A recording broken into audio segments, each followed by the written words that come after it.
today I have something on my mind which might surprise you.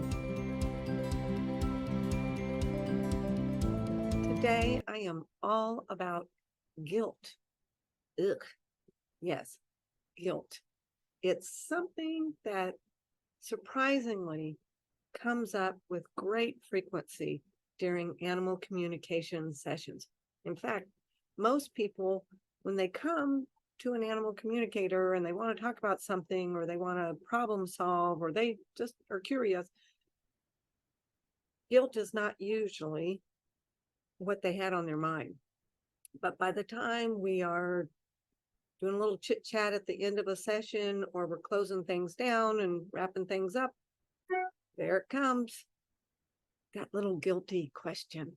Like, will you tell her I'm sorry I don't buy more expensive food? Or will you tell him I'm sorry I work so much and I'll try and take them on walks more often? And if it's with an animal in spirit, it's like, tell him I'm so sorry I didn't have $8,000 for that procedure. Guilt is insidious because humans are programmed to be guilty. We are programmed to ruminate and to regret. And we are programmed to look at the day and think, here's what I didn't do right, or here's what I could have done better. It's just amazing. It's a human thing. It's a person thing. It's just how we are. We look at the past, whether it's this morning or whether it's my childhood, we spend a lot of time looking at history, old news, and revisiting it. And when new stuff happens to us, there we go again. It's just like, oh, this always happens to me. This is what my life is like. Humans are very programmed to have guilt, and sensitive humans who live with animals and who promise to take care of animals the best of their ability, they're also really ruled by guilt. And that's why it comes up so much in my sessions, at least. So we're very good at overthinking things, and we're very good at feeling guilty about what we did do, what we didn't do. We didn't take them to the vet as soon as we should have. We took them to the vet and we knew it would stress them out. We didn't buy as expensive food as we wish we could, but we had to make budgetary choices. I mean, we didn't scoop the litter box yesterday morning. It's endless. The guilt thing is endless when it comes to sensitive people who are living with animals that they love. It's big stuff. It's little stuff, you name it, we beat ourselves up over it. I am personally very guilty of this. I had a recent reminder of it when all I was doing was doing a little update on my website. And I found a picture of a little blonde kitty that lived with us for a short period of years.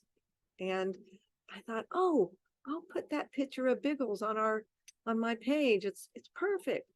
And then, like the next day, I just got awash in sadness and regret and guilt because in that situation, little Biggles, little blonde kitty, I know she would be alive today if I hadn't procrastinated, waited a little bit, kind of played that old, okay, I can tell she's not feeling very well, but maybe it'll be better tomorrow.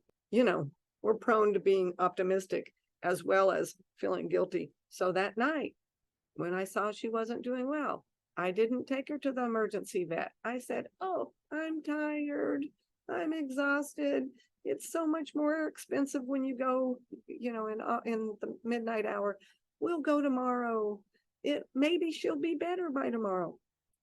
In that particular situation, it was a tragic choice, and it's a classic situation of woulda, coulda, shoulda, because the vets were not able to save her life. And I know she would be alive had I done something different. So it's something I have to live with. It's just one more item of things that I feel guilty about in terms of the care that I've given to the animals that I love and the animals that I've lived with. Hopefully, whatever this conversation has brought up for you and things that you may or may not feel guilty about in regards to your own animals didn't involve life or death situations like my little blonde kitty Pickles. But remember, we are humans. Not only are we prone to feeling guilty, we're also prone to messing up. We get tired, we get a little lazy, we scrimp on how much money we're willing to spend on some of these matters, and we mess it up.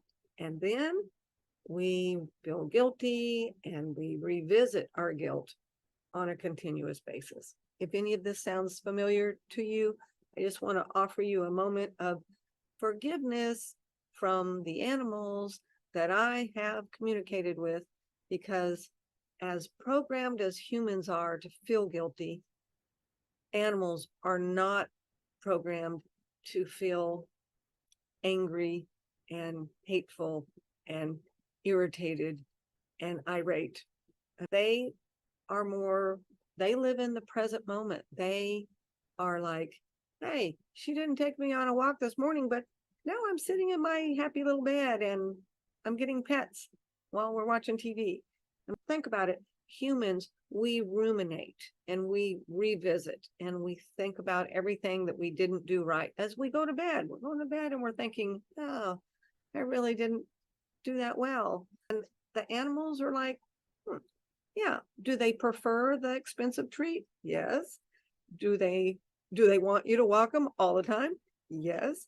But at the end of the day, when they're sitting in their bed, they're not going, look what she didn't do for me. They're not counting all of your offenses.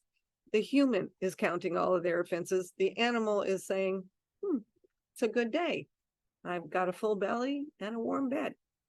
My experience with animal communication has really helped me in this regard. Doesn't mean I don't still feel guilty for not spending a little more money on cat food or for buying the cheaper brand, but I do find comfort in the knowledge that the animals that I have communicated with don't dwell on the issues that their humans dwell on and that their humans feel guilty about. So I'll just say that again.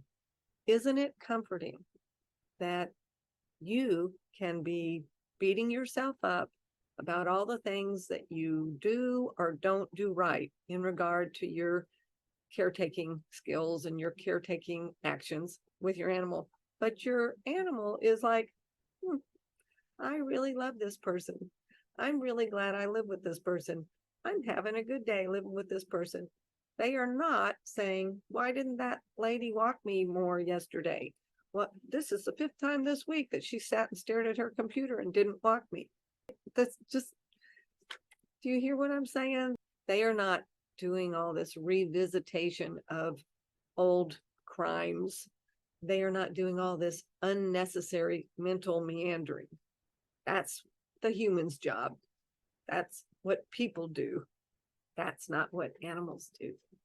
Here's another thing. Sometimes people will tell me, oh man, my cat, when I travel, after I get back, she doesn't talk to me for hours. Or, my dog chews up my shoes when I'm out of town because he's mad at me. A lot of people will report that their animals hold grudges and show anger or show weird behavior when they have felt neglected. But sometimes I think that's a little bit of personification. We're putting our guilty feelings on them, because I have found that regret or revenge are really just not dominant themes in the communications that I have had with animals and with my clients. I hope you will find this a little bit comforting and that it might help you give yourself a little more self-forgiveness when it comes to all the things, all the woulda, coulda, shoulda things that you constantly remind yourself of in regards to life with animals.